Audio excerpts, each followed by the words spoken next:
एबे तो कार्तिक मास चली समस्ते प्राय बिना पियाज रसुण रे खाइबा बनाउथिबे किंतु आज आमे बिना पियाज रसुण सहित बिना तेल रे मध्य बनैबा दही भेंडी खाइबा पई एते टेस्टी लागिवो जे गोटिए थर न बनेले आपण माने विश्वास करि परिबेनी। नमस्कार मामा किचन ओडिया को आपण मानको अनेक अनेक स्वागत। प्रथमे आमे अल्प किछि भेंडी नै जीवा ग्राम्स रे कहले 250 ग्राम भेंडी। ए भेंडी की कोन करबा ना 2 रु 3 थर पई भलो भाबरे चकटी की धोई की नै आसीबा। आमे आकु काटिबानी। एबे आमे कोन करबा ना गोटे पैन बसै नै जीवा। पैन गरम हे गेला परे अल्प किछि पानी देई दबा जेमिति हमर भेंडीटा भलो भाबरे सिझी परिबो। तापर एबे आमे देई दबा स्वाद अनुसार लूण गोटे चम्मच। एबे आमे पानी की फुटिबा पई दबा। पानी हमर फुटी आसलानी। धोई रखिथिबा भेंडी के आमे देई दबा। काटी की देले भेंडीटा भलो लागिबोनी। एमती गोटा सिझाई नै गेले कोन होबो ना भेंडीटा खाइबा पई भारी स्वादिया लागिबो। 2 रु 3 मिनिट भेंडी के आमे फुटिबा पई दबा। 2 रु 3 मिनिट परे भेंडीटा हमर सिझी आसलानी अधा आधी आमे प्लेट को बाहर कोन नै जिबा। अधिक आमे भेंडीटा को बिल्कुल भी सिझेइबानी। तो एबे आमे कोन करबा ना ए भेंडीटा को ठंडा हवा पई दबा। भेंडीटी हमर ठंडा हो गलानी। एबे आमे कोन करबा ना ए भेंडी की काटिबा। काटी के सिझेले कोन होबो ना भलो लागिबोनी। एमती गोटा सिझाई की काटिले एई रेसिपीटी खाइबा पई भारी स्वादिया लागिबो। मु कहिले किछि नै आपण माने थरुटिए बनेला परे ही जानि परिबे। तो भेंडी के आमे काटी नै जिबा। बड़ छोट करी के आपण मानकर जेमिति मन पसंद आपण माने भेंडी को काटी परिबे। एमित्रे भी याको आपण माने सोमवार बने की खाई परिबे। गुरुवार मध्य बनेई परिबे बा जेकोनोसी संक्रांति अमावास्या पूर्णिमा मध्य बनेई परिबे। कारण आमे एथरे बिल्कुल भी तेल दबानी। तो एठी मु सेम प्रोसेस रे सब भेंडी की काटी नै आइची। एबे गोटे पैन आम बसै नै जिबा। पैन हमर गरम हे गेलानी। तापर एबे आमे देई दबा गोटे बड़ चम्मच पंच फुटण। फुटण को आमे फुटिबा पई दबा। एबे आमे देई दबा 4टी सुखिला लंका, अल्प किछि भृषंग पत्र। गैस रो फ्लेम को मीडियम रखी के सुखिला लंका और भृषंग पत्र को आमे भाजी नै जिबा। एमितिरे भी जेकोनोसी रेसिपी आमे बनाउचंती बिना पियाज रसुण रे सिना बनाउचंती तेल देकी ही बनाउचंती। किंतु जदि एमिति बिना तेल रे सप्ताह को 2 रु 3 थर पई बनै की खाइबा स्वास्थ्य पई हमर भलो रहिबो। देह बिल्कुल भी खराब होबनी। पाटी की मध्य रुचिबो। खाइबा पई भारी सुआदिया लागिबो।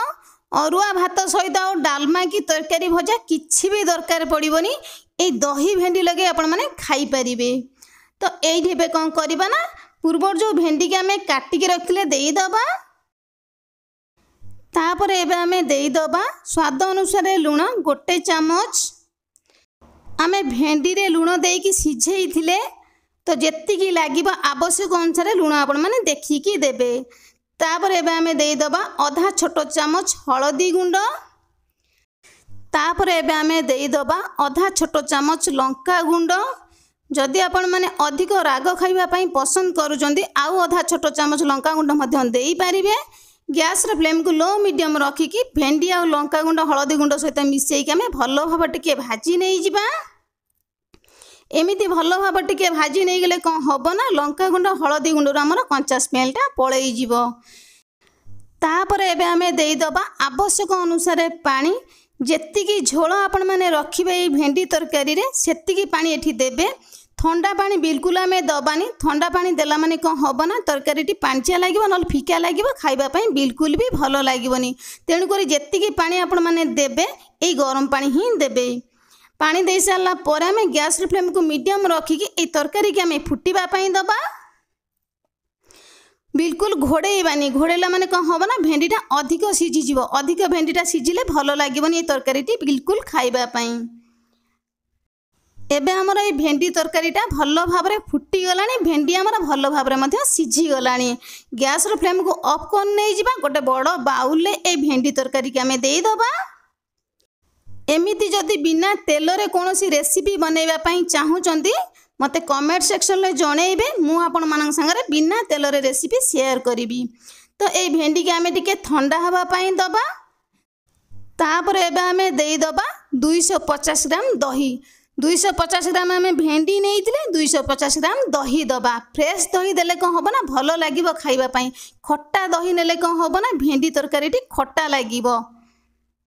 एबे आमे देईदबा भजा लंका जीरा गुंड आधा छोट चामच।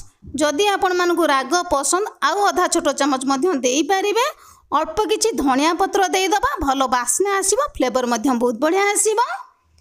एबे आमे कोन करिबा ना भजा लंका जीरा गुंड धनिया पत्र दही भेंडी सहित मिसेई के आमे टिके भल भाबरे गोळेई नै जिबा। अधिक पानी बिल्कुल भी रहिबनी, एकदम बहलिया रहिबनी। जेमिति आमे अरुआ भात सहित खाई परिबा सेही भली भाबरे आपण माने बनेबे। जदि आपण मानकु झोल पसंद गरम पानी देके आपण माने एडजस्ट करि परिबे, किंतु गरम पानी देले कोन होबना बारंबार भलो लागिबनी तरकारीटा। तेणु करी जेतिकी आपण माने पानी देबे भेंडी आमे जेतोळे देकी भाजिले सेतोळे पानी देकी आपण माने एडजस्ट करि परिबे।